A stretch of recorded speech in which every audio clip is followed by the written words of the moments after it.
Radio X-Files avec Christian Page et Camille. Radio X.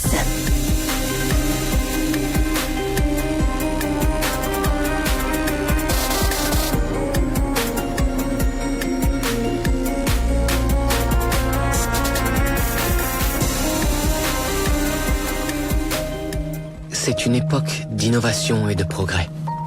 Les plus grands esprits de ce monde repoussent les frontières du possible, jusqu'à explorer l'inconcevable. Mon ami Victor Frankenstein est l'un de ces hommes. Je rêve d'un monde où l'espoir remplace la peur. Où un handicapé peut guérir et remarcher. Et si nous pouvions donner à chaque vie la chance qu'elle mérite. Igor, aide-moi à changer le monde. Il y a une différence entre utiliser une machine pour restaurer une vie et créer une chose qui n'aurait jamais dû exister.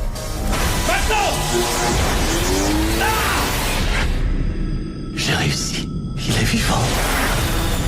Je trouve vos travaux stupéfiants. Vous pourriez en créer un autre? Je pourrais faire beaucoup plus. Prenez garde, monsieur Frankenstein. La vie est une création sacrée. Je rêve d'une armée d'1 million d'immortels à ma disposition. Victor, vous m'aviez promis que votre but c'était la vie. C'est désormais tellement plus. Vous êtes un meurtrier!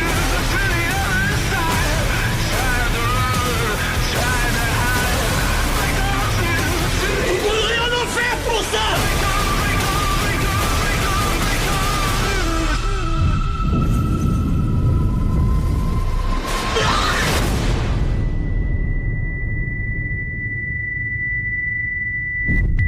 Bienvenue sur les ondes de Choix 98.1 Radio X, tel que promis par notre animateur de Radio X-Files, Christian Page. On se plonge dans l'univers de Frankenstein ce soir. Oui, l'un des vilains favoris du cinéma, hein, c'est lui et Dracula ont été les personnages. Les pionniers, hein? Les pionniers du cinéma d'horreur. D'ailleurs, il y a une histoire assez amusante. Le premier film de Dracula, comme on n'avait pas les droits de Bram Stoker ou des héritiers de Bram Stoker, on a décidé de changer le nom. Donc le personnage s'appelle Nosferatus, mais jamais Dracula. Donc c'est le vampire Nosferatus, mais bien sûr, on s'était inspiré du roman de Bram Stoker, Dracula, pour faire cette histoire. Mais la raison pour laquelle Nosferatus ne s'appelle jamais Dracula, c'est parce qu'on n'avait pas acquis les droits auprès de la famille de Bram Stoker. Cela étant dit... Ils ont compris après que ça allait être payant. Oui, c'est ça. Donc, parmi nos vilains favoris, bien sûr, il y a Dracula et Frankenstein. Dans le cas de Dracula, on a souvent évoqué, moi-même, j'ai fait une émission à un moment donné avec Marceau et on avait parlé de Vlad l'Empaleur, Vlad III, qui a été l'un des éléments qui a inspiré Bram Stoker. Hein. Le roman de Dracula paraît en 1897. Bram Stoker va s'inspirer pour son personnage du comte Dracula, son histoire de vampire. Il va s'inspirer en fait de 3 éléments. Hein. Le premier élément est une petite nouvelle parue en 1819, donc 70 ans plus tôt, et une petite nouvelle qui a été adaptée en pièce de théâtre, qui a été une pièce signée par un certain docteur John Polidori. On va revenir parce qu'il joue un rôle dans notre histoire de ce soir. Donc John Polidori en 1819 publie donc cette petite nouvelle Vampire, avec un Y à la place du I, hein, V-A-M-P-Y-R-E. Donc, il peut arriver que tu vois cette orthographe lorsqu'on parle de vampire, alors tu sauras que ça vient de John Polidori. Okay. D'ailleurs, il y a une controverse, là. Est-il essentiellement l'auteur de cette nouvelle? On y reviendra, mais bon, bref, John Polidori publie en 1819 la nouvelle de Vampire, adaptée éventuellement au théâtre. Et puis, au 19e siècle, dans ce qu'on a appelé l'époque gothique de la littérature, le personnage du vampire va être récupéré dans quelques écrits, mais de manière très secondaire. Et c'est de cela, et finalement, d'un personnage dont on garde le souvenir dans l'histoire, un prince de Valachie. La Valachie, c'est une partie de l'actuelle Roumanie qui englobe une partie également des montagnes des Carpates. Et donc au 15e siècle, on avait un personnage, un prince qui s'appelait le prince Vlad, qui est passé à l'histoire à cause de sa grande cruauté, dit-on.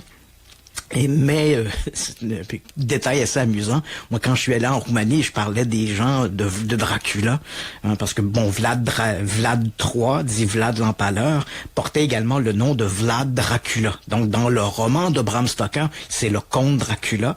Dans la réalité, Vlad III était un prince de Valachie. Donc, il dirigeait cette région-là il gouvernait sur cette région-là de la Roumanie. Et pourquoi Dracula? Ben parce que un autre des patronymes de Vlad III était Vlad Dracula, parce que en roumain, ajouter le suffixe la signifie le fils de. Donc c'était Vlad, le fils de Dracul. Et Dracul, en roumain, veut dire à la fois dragon et diable. Et voilà, diable. C'est sûr qu'il y avait quelque chose de satanique. Ouais, mais dans ce cadre-là, donc les deux interprétations sont bonnes. Mais comme le père de Vlad, il s'appelait Vlad Dracul, il faisait partie d'un ordre qu'on appelait l'ordre des dragons.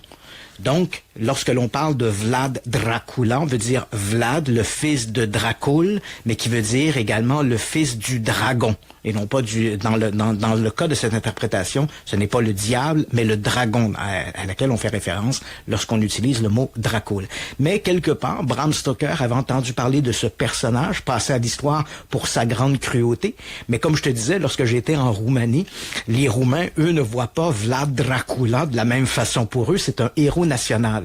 Et d'ailleurs, ça pose un problème parce que il y a un tourisme, bien sûr, qui s'est développé en Roumanie où on visite des anciens lieux forts de Vlad Dracula, mais les gens ont en tête l'idée du vampire, alors que Dracula ou Vlad III n'a jamais bu le sang de ses victimes. Et on essaie un peu de se débarrasser de cette image du vampire, mais en même temps, ça attire le tourisme, donc on essaie de ménager la chèvre et le chou. Surtout en Roumanie, me semble, c'est là que c'est concentré pour les vampires, non? Ben, en fait, c'est toute l'Europe de l'Est, mais c'est vrai que le mythe du vampire est très présent en Roumanie et en Pologne. Donc, c'est vrai que le personnage de Vlad Dracula, Vlad III est passé à l'histoire pour sa cruauté, mais comme je le mentionnais, pour les Roumains, hein, c'est un héros national parce que sa cruauté, principalement, a été de faire empaler. On raconte selon l'histoire, on aime beaucoup exagérer en histoire. On raconte qu'il aurait empalé 10 000 personnes. Ouf. Mais faut savoir un peu le contexte. Hein. À ce moment-là, la Valachie se défendait contre une invasion ottomane, donc les Turcs ottomans qui essayaient de pénétrer en Valachie. Et à un moment donné, Vlad III, c'est vrai que c'est un personnage cruel, même pour ses propres populations, il était cruel.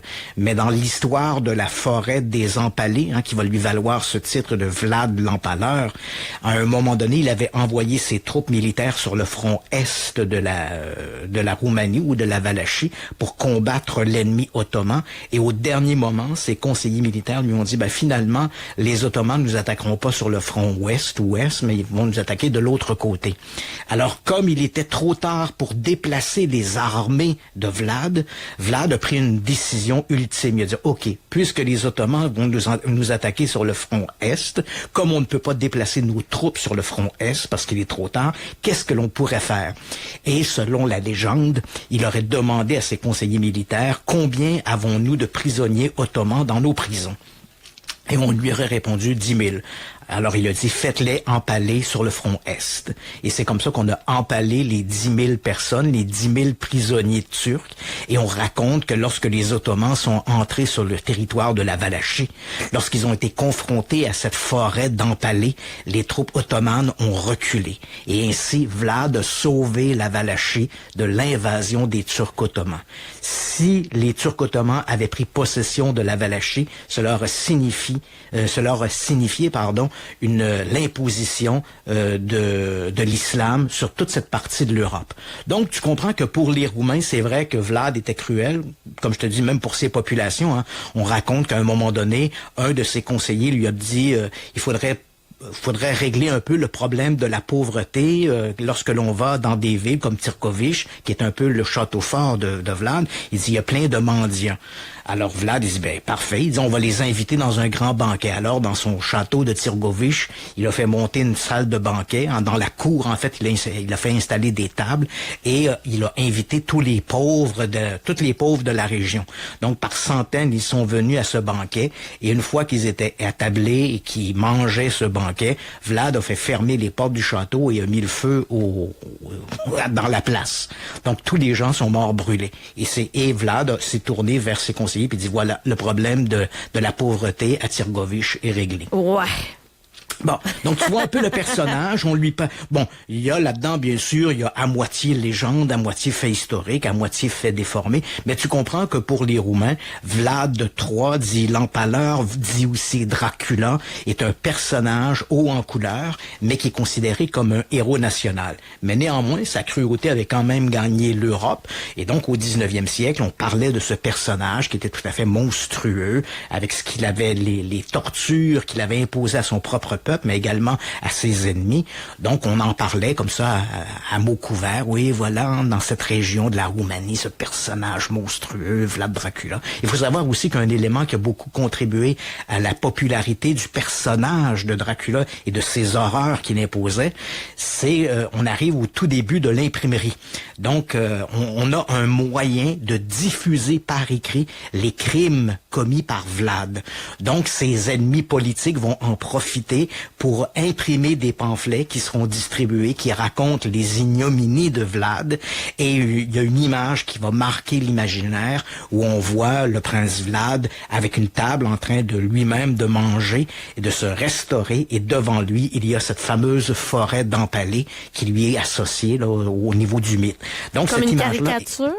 Non, c'est comme un dessin, une espèce de gravure hein, qui est propre aux gravures du 15e, 16e siècle. Okay. Et comme on voit, évidemment, tu comprends que dans l'imaginaire, cet homme attablé en train de se restaurer, devant lui ces centaines, sinon ces milliers de personnes empalées, c'est quelque chose de tout à fait monstrueux.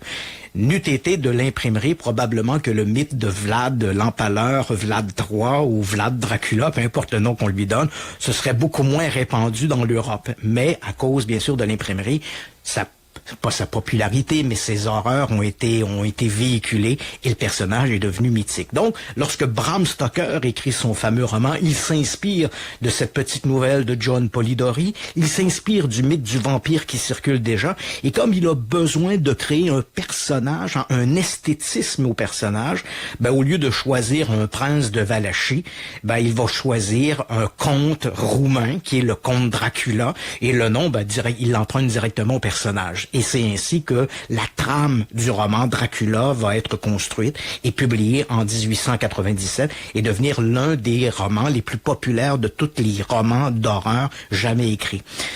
Mais il n'est pas le premier roman d'horreur. Le titre de roman d'horreur ou d'anticipation, en fait, il a été attribué 70 ans plus tôt à une femme, Mary Shelley, qui a écrit un roman tout à fait étonnant qui s'appelle Frankenstein, ou le Prométhée moderne. Hein, le sous-titre était le Prométhée moderne.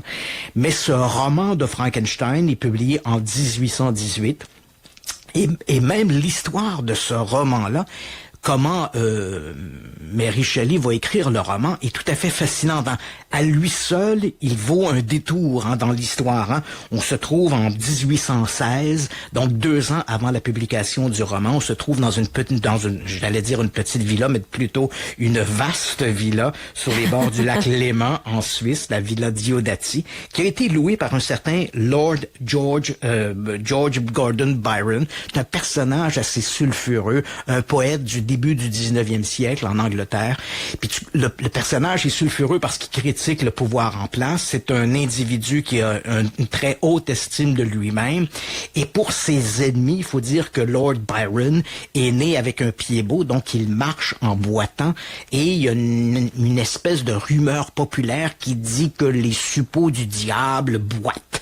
Donc, bien sûr, Lord Byron boite, donc il est forcément quelque part encoquiné avec le diable. Donc, Lord Byron, qui est un personnage, je dirais, ce sont des marginaux. Hein. Le groupe dont je vais te parler, ce sont un groupe de marginal, des poètes, des gens de la haute, hein, qui ont quand même une forte réputation, mais ce sont quand même des marginaux dans la mesure où leur pensée, certains diront que leur pensée était contre l'État, d'autres diront qu'ils avaient une pensée qui était progressiste et libérale, mais peu importe. À cette époque, Lord Byron donc loue la villa Diodati et décide d'inviter 2 de ses amis, à savoir le poète anglais Percy Shelley et également son ami et amant, le docteur John Polidori. Le même John Polidori qui va publier la nouvelle The Vampire. Et à ce moment-là, donc, ces 3 amis décident de se rendre à la Villa Diodati et Percy Shelley est accompagné de sa copine, entre guillemets, de l'époque, hein, son amoureuse, qui s'appelle Mary Wollstonecraft Godwin. Cette Mary Wollstonecraft Godwin est elle aussi d'une famille très réputée. Sa mère, d'ailleurs, a été l'une des instigatrices du mouvement féministe en Angleterre. C'était une institutrice très importante. Et elle va donc instaurer ce mouvement féministe. Donc, tu comprends que Mary elle-même, la fille, va endosser ces idées libérales qui ont été avancées par sa mère et qui choquent quand même la société britannique de ce début du 19e siècle. Donc, Mary Wollstonecraft va accompagner son amoureux, Percy Shelley. Elle va se rendre, elle aussi, à la Villa Diodati. Donc, on s'imagine ce groupe, Percy Shelley, Mary Shelley, qui va devenir éventuellement Mary Shelley, le docteur Polidori et Lord Byron. Donc, ils sont là, ils s'offrent des croisières sur des sorties, ils ont un bateau, ils ont de longues sorties sur le lac Léman, parcourent les jardins, discutent, on philosophe. Ce sont des gens, comme je l'ai mentionné, des intellectuels, ils forment une élite, même s'ils sont considérés comme marginales par leur pensée. Ils forment quand même une élite intellectuelle, ce sont des gens de lettres. D'ailleurs, John Polidori, c'est un docteur en médecine, mais c'est également un homme de lettres. Lord Byron est lui-même écrivain et poète. Percy Shelley, également un grand poète, qui va écrire des pièces qui seront maintes et maintes fois reprises dans le théâtre britannique. Pas aussi grand que Shakespeare, on le comprend bien, mais c'est quand même un nom important dans la littérature et la poésie britannique. Donc ces gens-là sont tous réunis.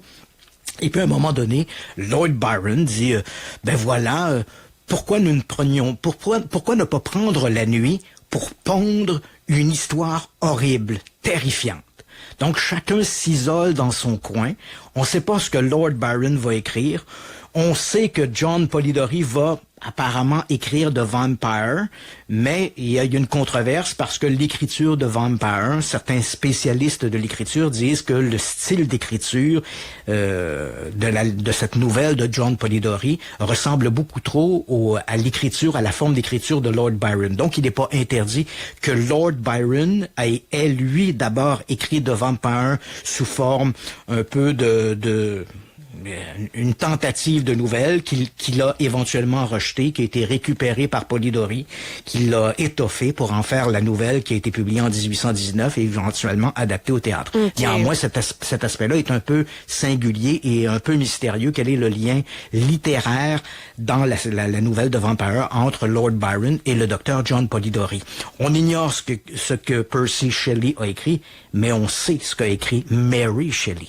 Mary Shelley raconte une histoire. Donc le lendemain, tous ces gens-là se retrouvent pour le petit déjeuner et chacun y va de son essai, de sa nouvelle composée durant la nuit.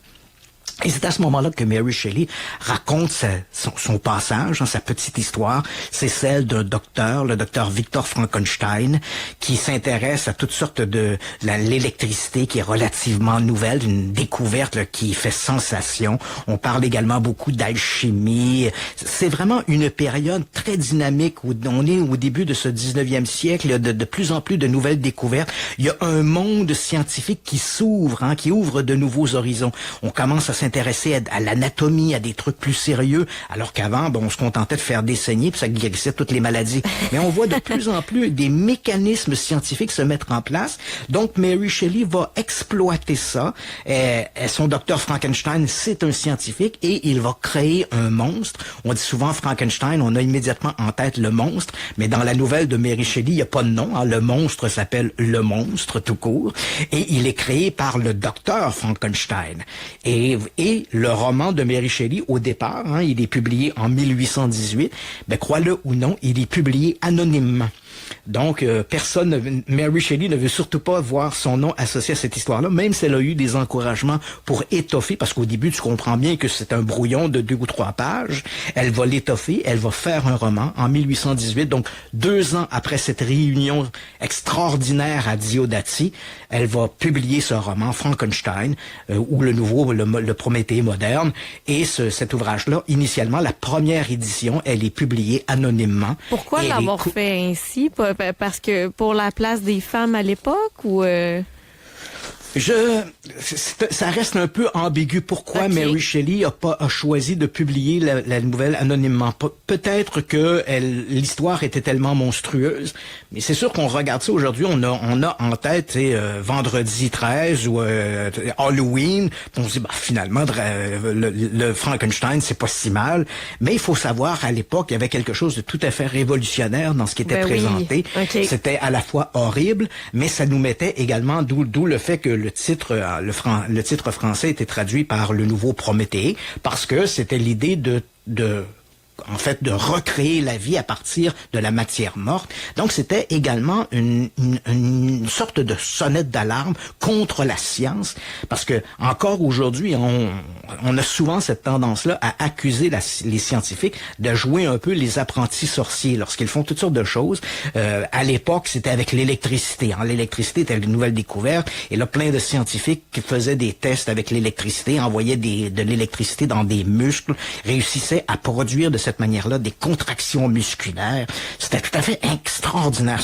Tout ça nous semble aujourd'hui très dépassé, mais on a la même réaction quand on regarde, par exemple, les scientifiques il y a des gens qui se disent, il y a le grand collisionneur de Hadron, qui était un accélérateur de particules, qui se trouve sur la frontière de la Suisse et de la France.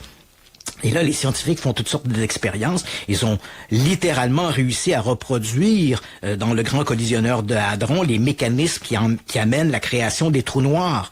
Donc, les gens qui sont qui connaissent moins la science et la physique, comme la plupart d'entre nous d'ailleurs, on n'est pas des spécialistes de la physique quantique et tout ça, évidemment on a l'impression que les scientifiques jouent les apprentis sorciers. Est-ce que c'est pas quelque chose qui va leur exploser au visage? Et si on de manière un peu accidentelle, on créait un trou noir, quelle serait la conséquence sur Terre que quelqu'un dans un laboratoire crée un trou noir involontaire? Donc tu vois, c'est cette idée de jouer les apprentis sorciers. Puis on a fait exactement, on tenait le même discours au début du 20e siècle, lorsqu'on a commencé, par exemple, à faire des chirurgies importantes, les transplantations cardiaques, par exemple, dans les années, je pense, la première transplantation cardiaque remonte aux années 60 par le docteur Christian Bernard en Afrique du Sud. Donc, ces idées-là, c'était toujours les scientifiques jouent les apprentis sorciers. Donc, évidemment, lorsqu'il y a eu l'invention de l'électricité, lorsque les scientifiques ont commencé à faire des expériences, encore là, il y avait cette pensée populaire que les scientifiques jouaient les apprentis sorciers. Et c'est un peu ce que montre le roman Frankenstein. Est-ce que Mary Shelley, de ne pas mettre son nom sur la couverture au moment où l'ouvrage est publié, est-ce qu'elle craint éventuellement que les critiques soient mauvaises, que ces critiques-là retombent sur sa famille, qui est quand même des gens importants, des gens... Même si sa mère a lancé le mouvement féministe, qui est extraordinaire, mais son père, M. Godwin, était également un auteur et un scientifique. Donc, est-ce qu'il y a des retombées qui risqueraient éventuellement d'éclabousser la famille? Elle ne veut pas non plus faire ombrage à son mari, Percy Shelley, qui est un poète. Donc, et évidemment, tu comprends que les écrits de Percy Shelley sont très éloignés des écrits de Mary Shelley avec son Frankenstein. Donc, il peut y avoir toutes sortes de considérations très personnelles qui vont faire qu'elle ne mettra pas son nom sur la couverture de la première édition de Frankenstein, mais dans les éditions subséquentes, évidemment, le roman devient un grand succès. Il est considéré aujourd'hui comme le premier roman d'anticipation de science-fiction et d'horreur, dont les trois styles mêlés à la fois.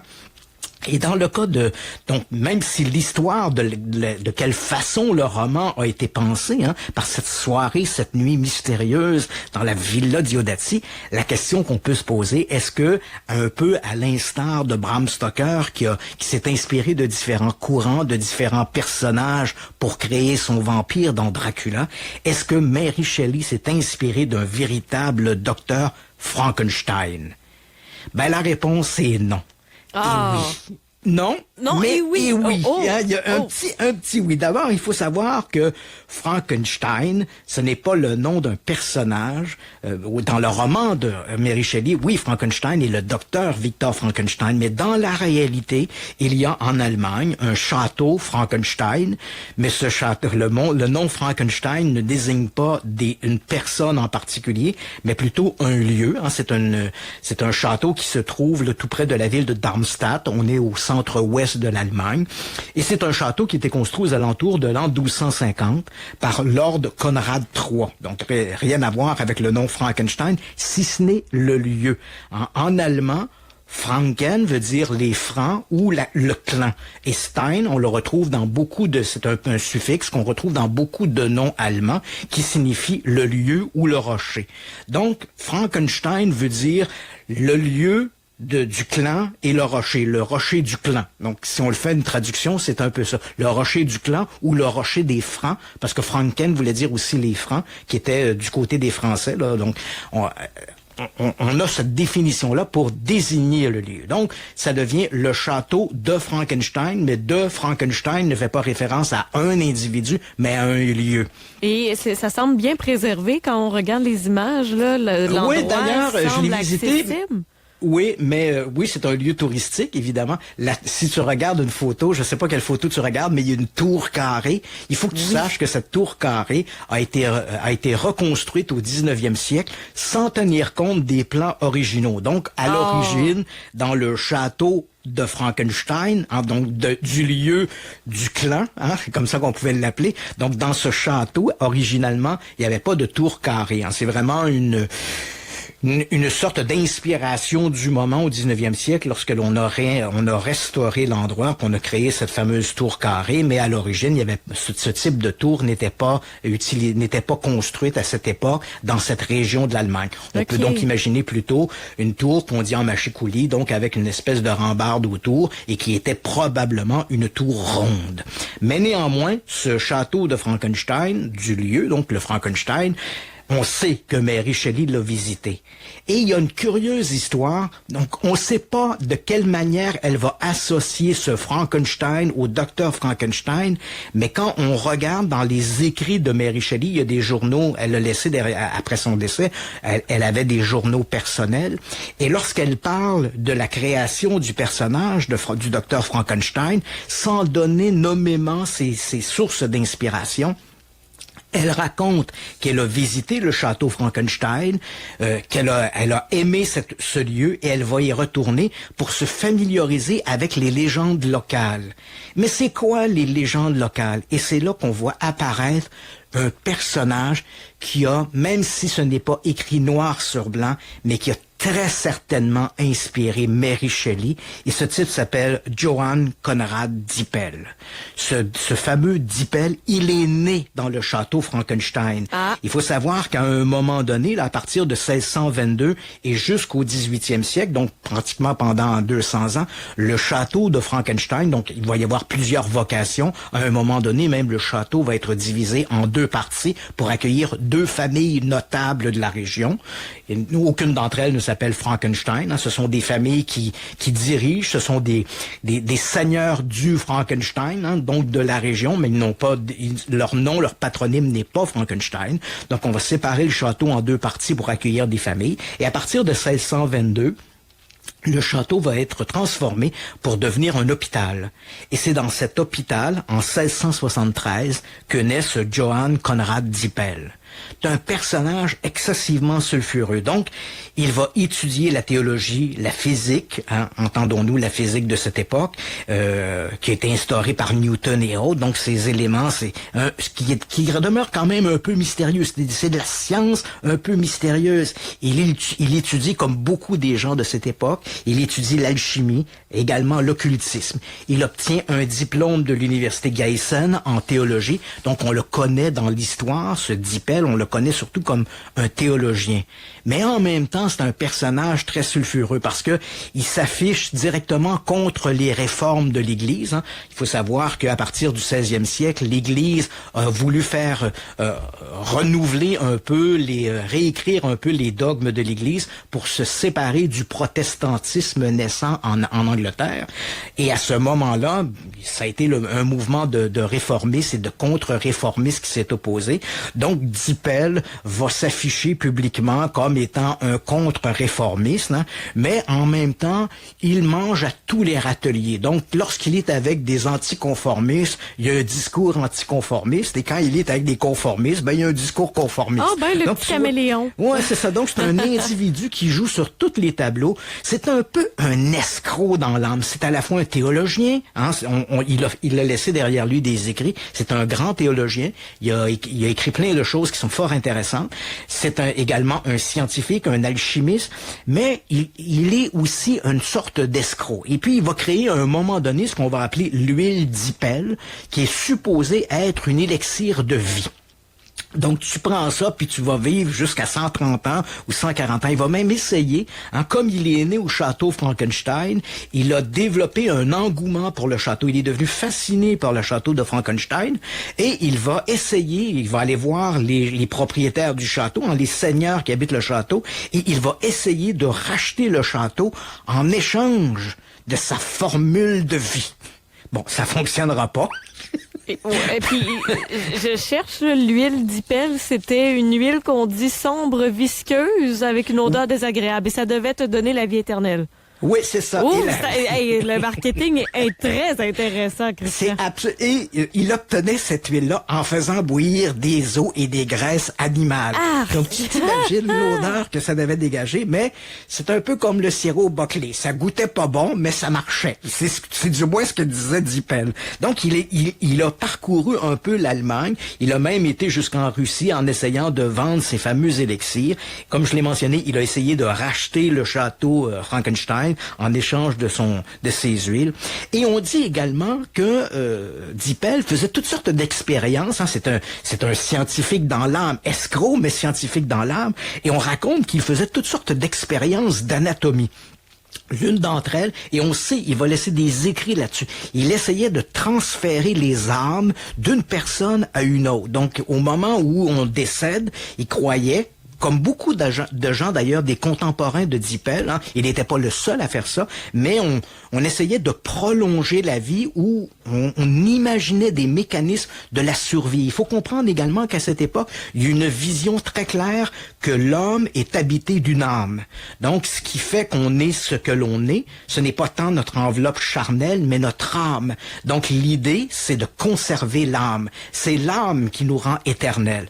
Et là, Dippel, on raconte, comme lui et d'autres contemporains, et Dippel, je dis on raconte, mais c'est pas tout à fait vrai. Hein, il a écrit un traité qui s'intitulait Maladies and Remedies of the Life of the Flesh, hein, des médicaments et des remèdes pour soigner la vie et la chair.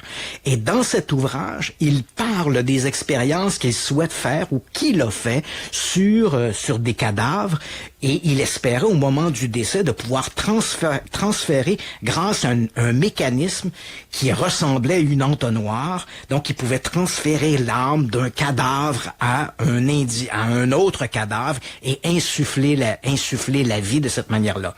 On raconte également que Dippel aurait été chassé, comme par exemple de la Suisse, on l'aurait également chassé de l'Allemagne, parce qu'il aurait fait des expériences sur des cadavres. Ouais. On l'aurait surpris à fouiller dans des cimetières, à essayer de sortir des cadavres, et on disait de Dippel qu'il allait mener des expériences avec l'électricité. Et si tu te rappelles bien, dans les versions de Frankenstein, l'électricité est un des éléments essentiels qui permet au docteur Frankenstein de s'écrier « He's alive! Hein, il est vivant! » C'est le fil conducteur, c'est ce qui fait donc que c'est cette idée de l'électricité. Mais dans les faits, historiquement parlant, tout ça est faux.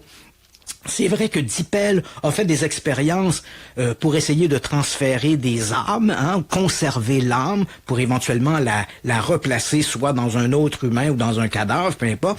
Mais l'idée qu'il a mené des expériences pour redonner vie à des cadavres, il est vraisemblable, comme beaucoup de contemporains de son époque, qu'il ait fait des expériences sur des animaux, envoyé par exemple du courant électrique dans des grenouilles ou des rongeurs comme des rats ou des animaux de laboratoire. Mais l'idée que l'histoire de Dippel qui va profaner des cimetières pour voler des cadavres et essayer de faire des créatures monstrueuses, ce sont des mythes qui sont apparus beaucoup plus tardivement et auxquels Mary Shelley n'a probablement pas vraiment été confrontée. Mais c'est vrai qu'on racontait que Dippel menait des expériences étranges. Et tout ça a abondamment circulé dans l'Allemagne, dans cette Allemagne qu'a visité éventuellement Mary Shelley. Et lorsqu'elle écrit dans ses journaux personnels, j'aimerais retourner en Allemagne, près du château Frankenstein, dans cette région-là, pour éventuellement me familiariser avec les légendes qui circulent. Il n'y a aucun doute que parmi ces légendes, il y avait le personnage de Conrad Dippel, Johann Conrad Dippel, personnage mystérieux et très sulfureux, et auquel on prête toutes sortes d'expériences. Bon, encore un peu comme Vlad III, l'Empaleur, dit Dracula, la légende est sûrement beaucoup plus grande que le personnage, mais il a été suffisamment important pour laisser une trace derrière lui, et nul doute que l'idée du docteur Frankenstein lui est probablement venue en entendant parler de ce curieux alchimiste qui est décédé d'ailleurs en 1734. Il avait 60 ans. Ah, c'est ce que je me demandais s'il était bien vieux. Et au moment où il est décédé, il disait qu'il venait de mettre au point un élixir qui devait lui permettre de vivre jusqu'à l'âge de 135 ans. Mais c'est pas arrivé, hein, visiblement, parce qu'il est décédé à 60 ans. Puis je me sens mal pour lui, j'y aurais souhaité. Tu sais, ouais. Puis c'est curieux parce que Dippel, il va mourir en Allemagne. Il est allé un peu partout en Suisse, il est allé même jusqu'en Russie, comme je l'ai mentionné, mais il va mourir en Allemagne. Il meurt à l'âge de 60 ans. Selon l'histoire officielle, il décède d'une crise cardiaque, mais il y a une rumeur qui voudrait que Dippel aurait peut-être été empoisonné par un rival, qui aurait fait lui aussi un élixir de vie, qui voyait en Dippel, bien sûr, une espèce d'ennemi ou un élément qui aurait perturbé le commerce. Donc Dippel aurait pu être empoisonné. Néanmoins, il faut savoir qu'on est dans une Allemagne, une Europe qui est très en mouvement, à la fois par des découvertes scientifiques, les réformes de l'Église et tout ça. Et ces éléments-là, on les retrouve fondamentalement dans le canevas du roman Frankenstein de Mary Shelley. Donc, sans aucun doute, Mary Shelley s'est inspirée de ce curieux personnage, Johann Conrad Dippel, qui a servi de canevas au docteur Victor Frankenstein. C'est intéressant. Est-ce qu'on a à ce jour le nombre d'adaptations qui ont été faites du roman à l'écran? J'en ai aucune idée, mais je sais que la première adaptation au cinéma date de 1931. Oui. C'était l'acteur Boris Karloff qui incarnait Frankenstein. Durant les années 60, il y avait des studios en Angleterre, les studios Hammer, qui ont connu une seconde vie là, depuis quelques années, là, après avoir fermé pendant des décennies. Mais dans les années 60, les studios Hammer ont connu énormément de succès avec des films d'horreur et qui mettaient principalement en vedette deux acteurs qu'on voyait dans à peu près tous les rôles. Il y avait Peter Cushing et Christopher Lee, et chacun s'échangeait. Bon, Peter Cushing jouait souvent le rôle du docteur Frankenstein. Christopher Lee jouait toujours le rôle de Dracula. Et souvent, dans les films de Dracula, Peter Cushing jouait le docteur Van Helsing qui courait après Dracula. Bref, c'était les deux acteurs fétiches des studios Hammer. On les retrouvait à peu près dans tous les films. Et crois-le ou non, dans Frankenstein, c'est Christopher Lee qui joue le monstre, alors que Peter Cushing joue le rôle du docteur Frankenstein. Donc, des inséparables, pratiquement. Des inséparables qui ont marqué les belles années des studios Hammer. Et probablement, les gens de ma génération, on se rappelle ces films qui nous ont bercé, mon enfance. Et ça est associé à ces films d'horreur des studios Hammer. Quand on voyait apparaître à l'écran un Hammer film, on se disait, waouh, c'est extraordinaire. Et le cinéma d'horreur tournait autour de ces deux acteurs fétiches qui étaient Peter Cushing et Christopher Lee.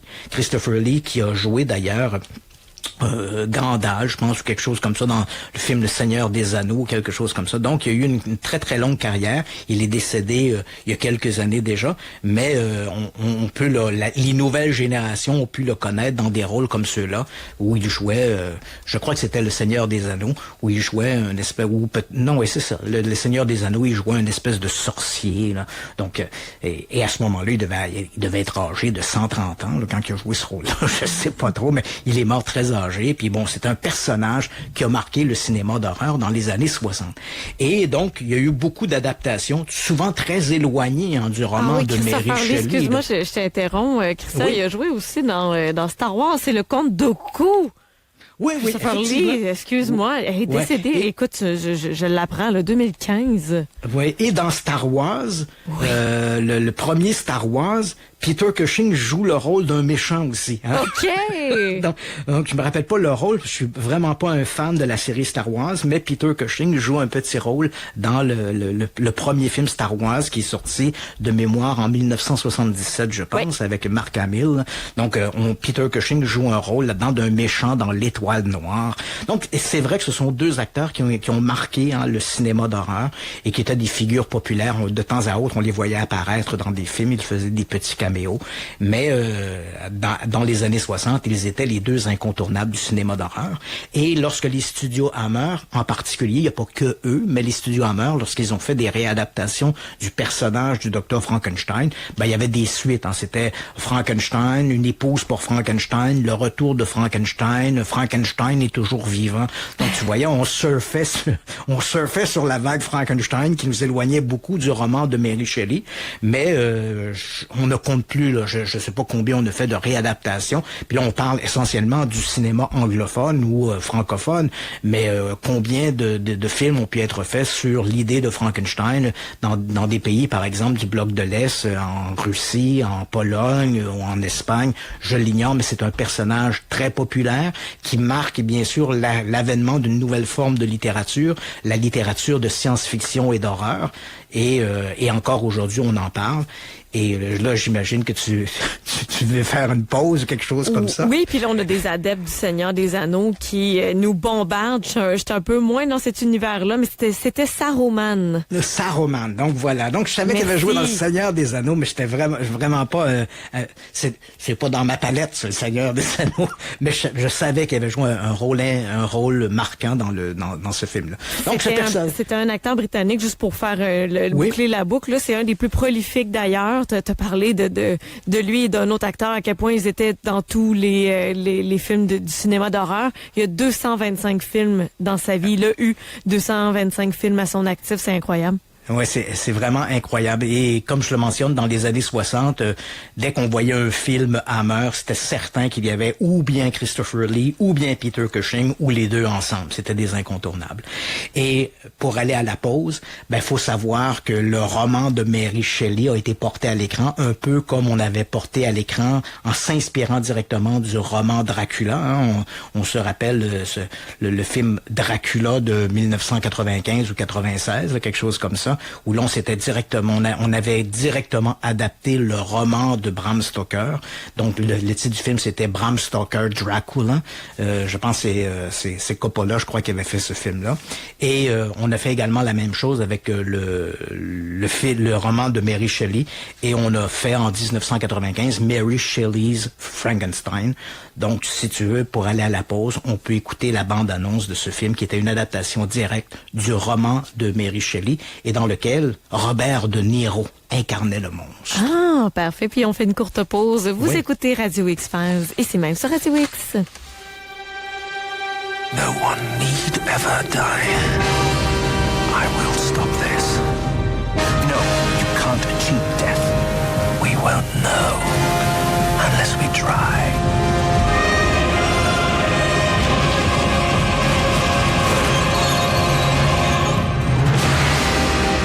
I warn you, what you are suggesting is not only illegal, it is immoral.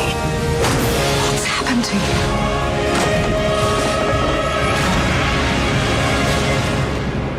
Yes. That's the combination.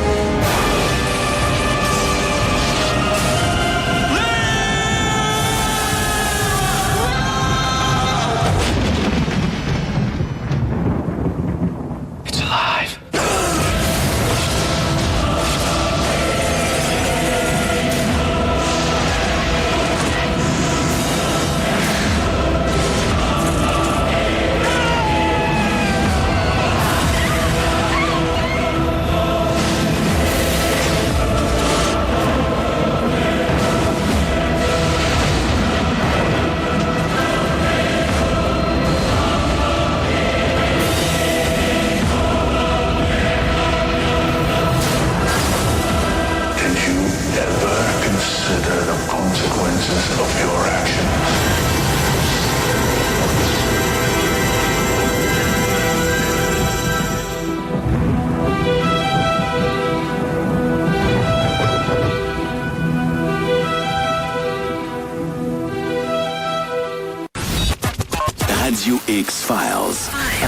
avec Christian Page et Camille.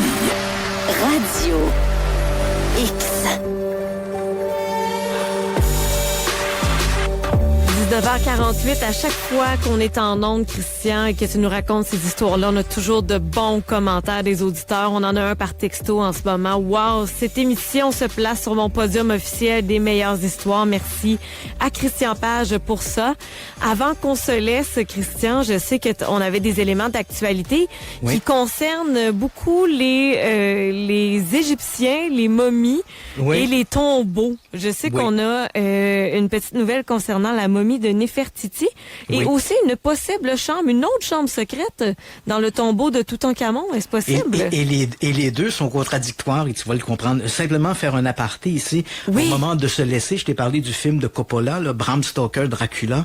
Je suis allé vérifier durant la pause. C'est un film qui remonte à 1992. OK.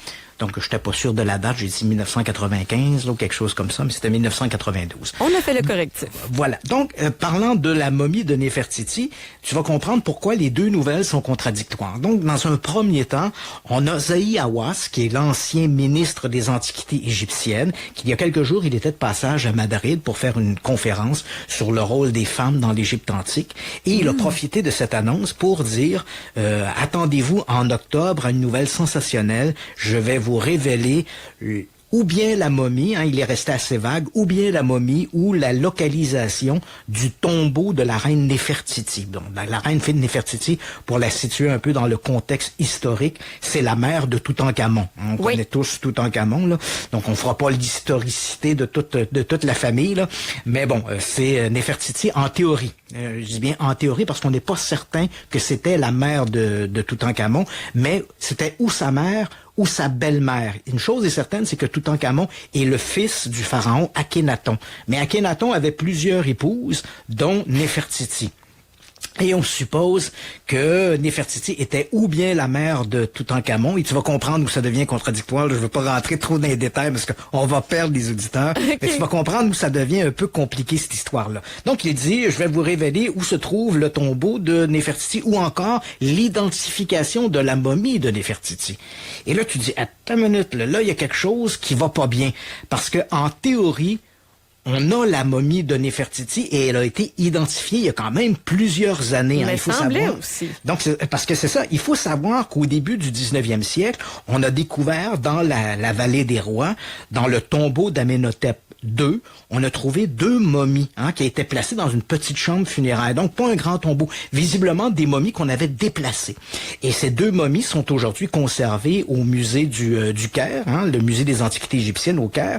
Et ces 2 momies avaient été étiquetées à l'époque comme étant KV21A et KV21B.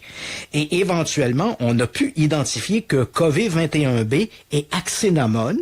Et Akhénamon a été l'épouse de Akhénaton, et après la mort d'Akhénaton, elle est devenue l'épouse de Toutankhamon, le fils. Il faut savoir également que Akhénamon était la sœur de Toutankhamon, donc l'inceste était répandu dans ces règnes-là. C'était de garder le sang royal. On a pu identifier que une des momies, celle qui porte le numéro 21B, KV21B, c'est Akhénamon.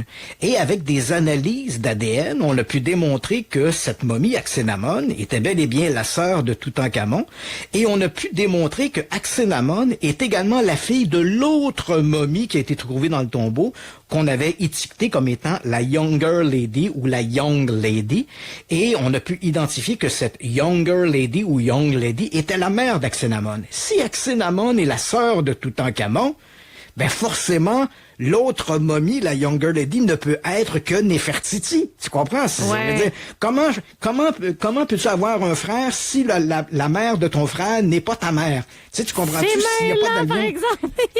tu comprends? Ça devient un peu embrouillé de ça, mais tu dis, bon, comme c'est vrai qu'il y avait beaucoup d'inceste, mais il semble clair que la Younger Lady est la mère d'Akhénamon, et comme Akhénamon était la sœur de Toutankhamon, ben ça va de soi, et non pas la demi-sœur, mais bel et bien la sœur de Toutankhamon, ben forcément, la Younger Lady ne peut être que Néfertiti.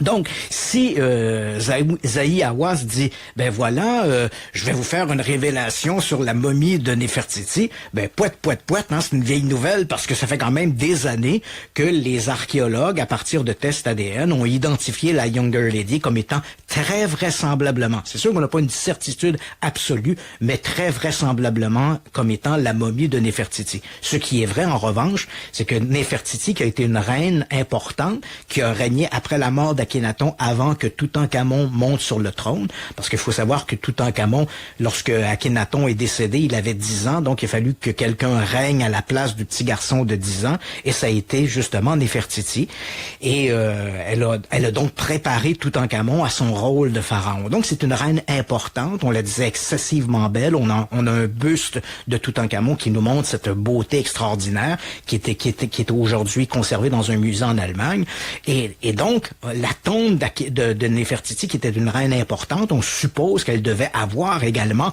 un tombeau très important. Ça, on n'a jamais trouvé le tombeau de Néfertiti. On a visiblement trouvé sa momie qui avait été déplacée, jetée un peu comme une ordure, malheureusement, faut le dire, jetée un peu comme une ordure dans une sorte de décharge dans le tombeau d'Amenhotep II. Mais la tombe de Néfertiti, qui devait être une tombe royale, elle, on l'a jamais trouvée. Okay. Donc, notre première histoire, si Zahi Hawass veut faire du millage sur la tombe de Néfertiti, il faudra qu'il arrive avec quelque chose d'extraordinaire parce que, malheureusement, sur le plan historique ou archéologique, il y a de très bonnes chances que cette momie, appelée Younger Lady, qui a été identifiée il y a quelques années comme étant vraisemblablement Néfertiti. Et là, on arrive avec notre autre nouvelle.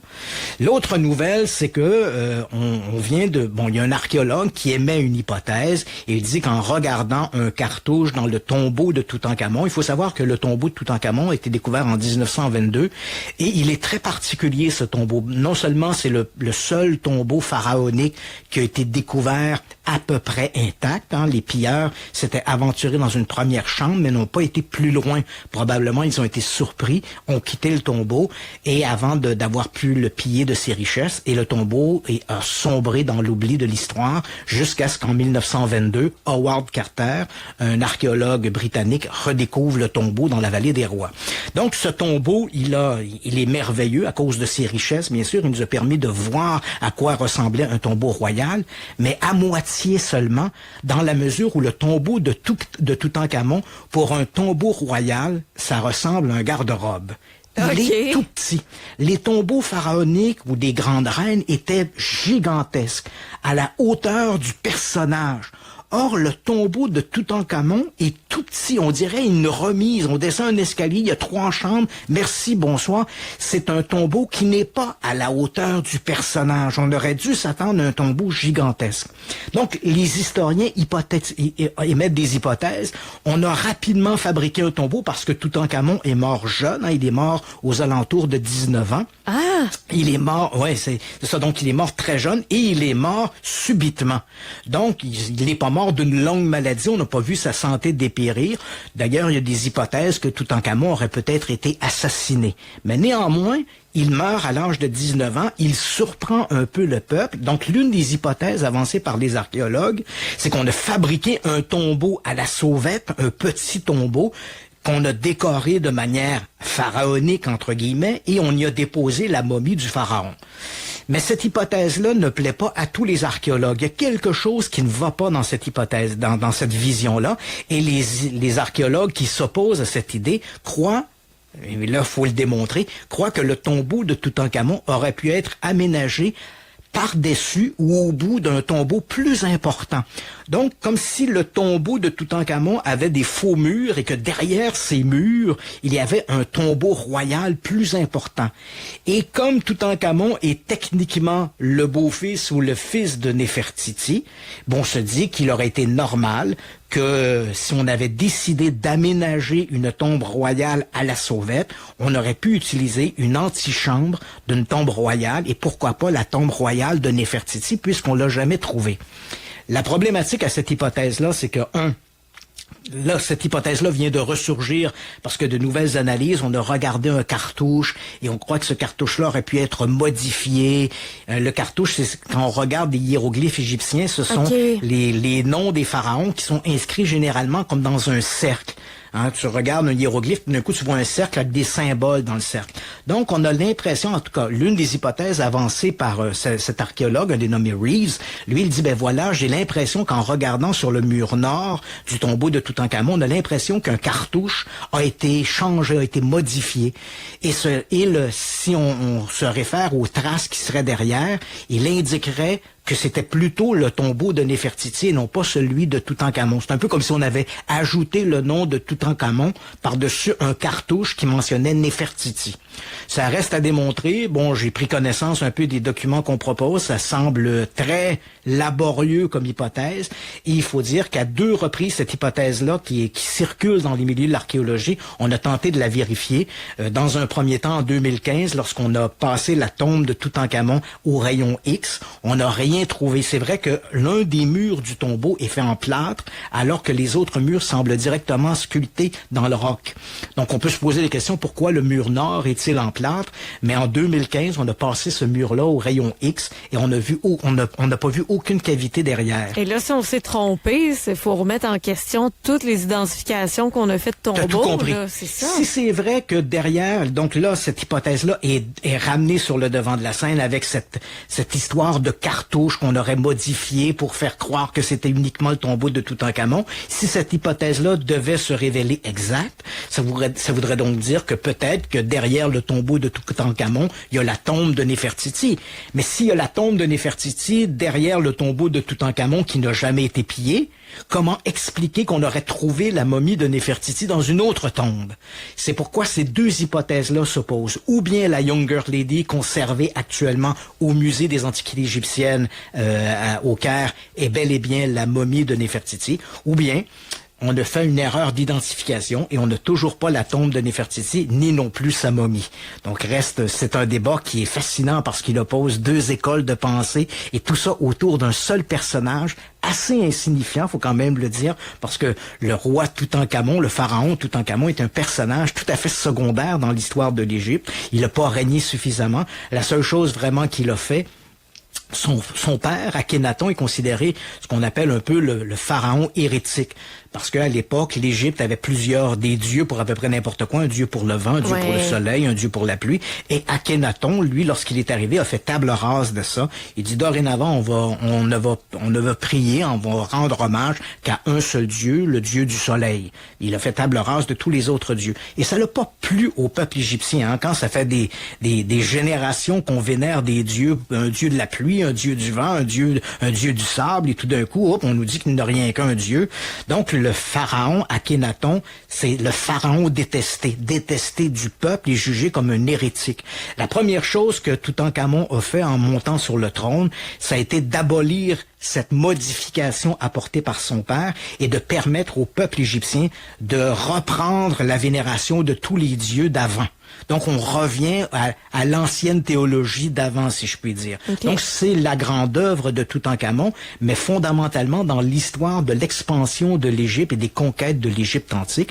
Toutankhamon est un personnage tout à fait secondaire. Il n'eût été la découverte de sa tombe, probablement qu'on n'aurait aucun souvenir de Toutankhamon. En fait, il apparaît à peu près nulle part. Lorsqu'on regarde les textes, les hiéroglyphes retrouvés un peu partout en Égypte, on parle de grands pharaons, d'Amenhotep, on parle de Ramsès, mais le nom de Toutankhamon n'est jamais évoqué. C'est vraiment un personnage totalement insignifiant dans l'histoire de l'Égypte antique. C'est sa tombe, la découverte de sa tombe et ses richesses qui l'ont rendu célèbre. Peut-être que c'est lui qui a régné en étant le plus jeune ou décédé le plus jeune, mais ce n'est que ça. Je trouve ça tellement fascinant. Moi, avoir été dans une autre vie avec plus d'études poussées, meilleur en maths, j'aurais aimé ça être archéologue. Fait quand on parle d'archéologie, c'est normal qu'on dépasse un peu notre temps parce que ça me passionne trop, Christian. Je comprends. Puis moi aussi, ça me passionne. Hein. Je prends connaissance de tous ces débats-là et puis ça me fascine, cette histoire de l'Égypte antique. C'est une remise en question de l'histoire et de la science en même temps. Mais je te remercie pour ça. On reprend demain. Demain, ça promet. Je suis toute énervée. Dernière chance pour les auditeurs d'écouter au moins un épisode, et c'est mon cas, de Jeffrey Dahmer, parce qu'on se lance dans... On va quand même faire on va spoiler un petit peu demain. Oui. Alerte aux spoilers et aux âmes sensibles. J'ai vu des commentaires sur les Facebook de ce monde comme quoi c'est assez cru comme série. Le personnage l'est tout autant. On s'en parle demain, Christian. Je te remercie d'avoir été là. Parfait. Bonne soirée. À demain. Bye bye.